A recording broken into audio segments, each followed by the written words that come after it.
and welcome here to TalkFCB, and welcome back to something brand new here on the channel, because today, ahead of Barca versus Granada on Sunday, we're actually going to be going through 10 questions ahead of that game, going into that match and indeed the weekend. And I'm going to be interested to know here, guys, if you enjoy this kind of video concept, give it a listen, leave a like if you do, drop me some feedback down below. And what I would also really like from you guys here with this kind of video style is for you to get involved in the comments on each and every question. I want to know your answers here to these questions. So come on, and let's get into it. Because if we do kick off, first of all, with question number 1, and it's very simple actually, and it all revolves around that very number, because my question is, can Barca get through this game without conceding in the first minute? Now look, we did it successfully in our last game against Alaves, but it was only just. Even in that game, there was a real scare in the opening minute, and then we made the same mistake immediately after. And I just hope here, guys, in these months to come now, in the matches that we have ahead of us,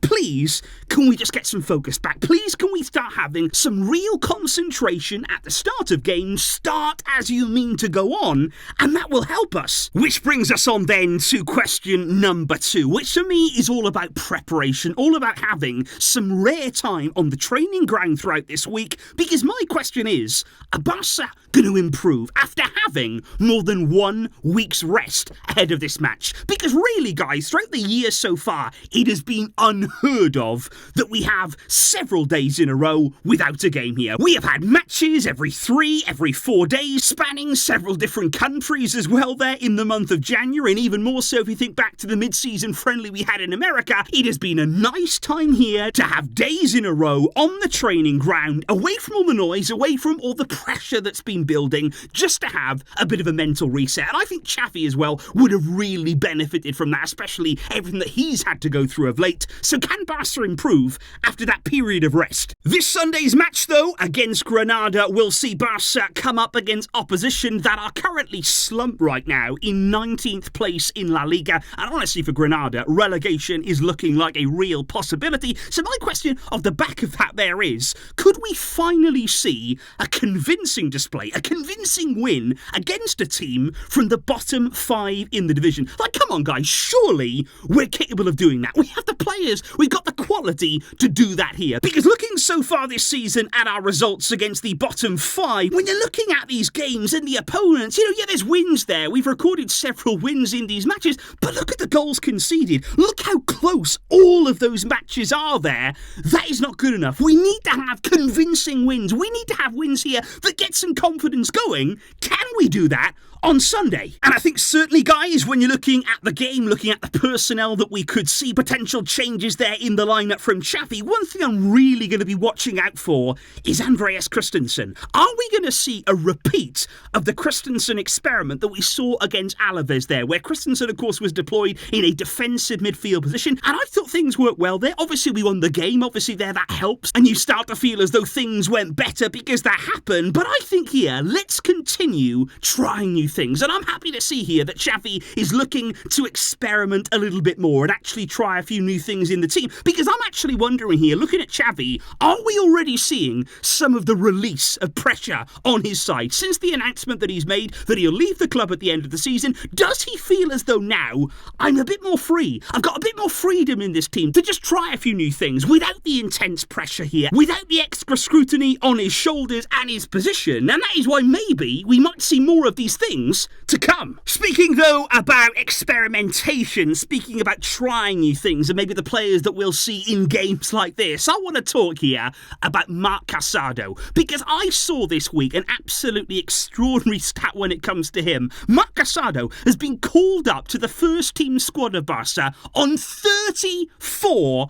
occasions, but he's still yet to make his La Liga debut. He has been called up 34 times without making his debut in the league. And my question is that going to come to an end here? Is there going to be a game coming up here where Cado will finally get called up, will finally have his moment and finally make his debut in the league? Because obviously that is a position that we struggled in this season, that pivot role. Now obviously, like I say, Christensen is being tried there. Cado is waiting for his opportunity, and could he finally get that chance at some stage? And of course, another player, guys, that we're going to be looking out for, another player that we have to discuss here, it is Marc-Andre ter Stegen. And the big question, I think, on all of our minds is, once he returns, how much of an impact will he have there? How much of a positive effect will that have on the team and, of course, our defence? You know, will it be noticeable immediately? Because when you're actually looking here at the stats comparing ter Stegen and, of course, Iñaki Peña, on the face of it, they both played 17 matches actually this season. And when you look at it there, Peña has conceded more than double the amount of goals that ter Stegen has. Now, I know, of course, recently confidence in the whole team has gone to pieces. You know, our defence has fallen apart. But I just wonder here with ter Stegen coming back in, it's not just about him being a better goalkeeper. You know, let's be honest there with what we're going to see. But I think it's also about the fact if you're in that defence at Barca and you know there's a more experienced keeper behind you, you know there's a more imposing figure between the goalposts, surely that's got to help your own game. Surely that has to give you a bit of a boost in confidence there. So surely there can be improvement in our backline, which would go such a long way with really helping to improve this team right now. Which, speaking of players who can make an impact, let's also talk here about Robert Lewandowski. Because I've got to say, guys, looking at his goal against Alaves, there's a tiny part inside me that thinks, okay, could he come back? You know, could Lewandowski come back alive in this team? It was a really well taken goal. I love the touch. I love the finish from Lewandowski. Those are the goals that we want to see. And I want to believe, I really do, I want to believe that Lewandowski can come back to his old self.